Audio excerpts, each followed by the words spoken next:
Well, howdy there, Internet people. It's Bo again. So, today we are going to provide a little bit of an update on the ongoing saga up at the Supreme Court and the Senate Judiciary Committee, because a chain of events may push this to be one of the top issues for 2024 in a way that it normally isn't. So, if you have missed it, there has just been an absolute flurry of reporting dealing with, let's just refer to them as questionable transactions and arrangements dealing with members of the Supreme Court. The Senate Judiciary Committee requested the Chief Justice come testify and explain what's going on and talk about ethics there. The Chief Justice said, "I respectfully decline your invitation." Those words, they may have drastically altered the 2024 races in a whole lot of ways that may not be entirely evident at this point. Without a voluntary, come in, let's talk about it type of thing, the Senate Judiciary Committee has to make a decision on what they're going to do. There are people on the committee that are, let's just say, enthusiastic about the prospect of speaking directly to these issues. Dick Durbin, for one, said, "The bottom line is this: everything is on the table. Day after day, week after week, more and more disclosures about Justice Thomas. We cannot ignore them." That probably means hearings. That probably means an investigation. He went on to say that they wanted to gather the information. Now, this puts Feinstein in a situation. She's got a lot of people asking her to resign now because she is on this committee and because she is currently absent. It makes it really hard for them to do anything. So there will be even more pressure on her to either get back to work or decide it's time to retire. Now, how does this play for 2024?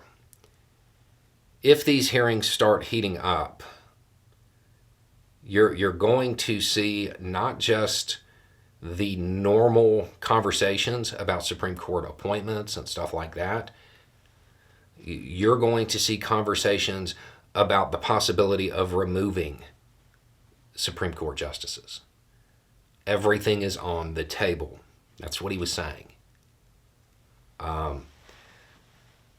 Currently, that seems really unlikely. A lot of Republicans are saying, well, we don't care. Thomas is on our team. And I get it. I mean, I understand what they're saying. But at the same time, these revelations continue to come out. I would imagine there's probably more. People are going to want some kind of accountability. This is something that the Democratic Party will be able to harness for 2024. This is an issue that might actually energize people.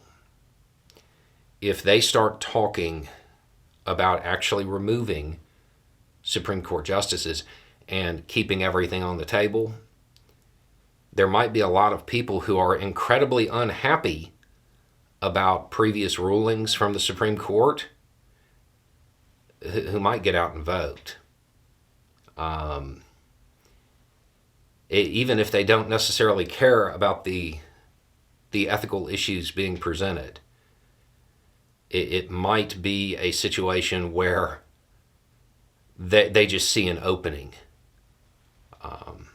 I would give that pretty good odds that happens, assuming that the Supreme Court continues to just, well, we're not going to do anything about it. We're not going to talk about it. We're not going to disclose anything. If they continue that attitude, they are creating an election issue for the Democratic Party, because it can easily be spun into, if they will engage in questionable transactions and then continue to rule, they'll do it to you too. And that is a tried and true electoral method. I didn't see this on the 2024 calendar, to be honest. I didn't see this as becoming an issue, but I think it's going to, because I don't think the Republican Party is going to break ranks here, and I think they're handing the Democratic Party an issue that they can really use, assuming that they still desire to go like Dark Brandon and actually go on the offensive.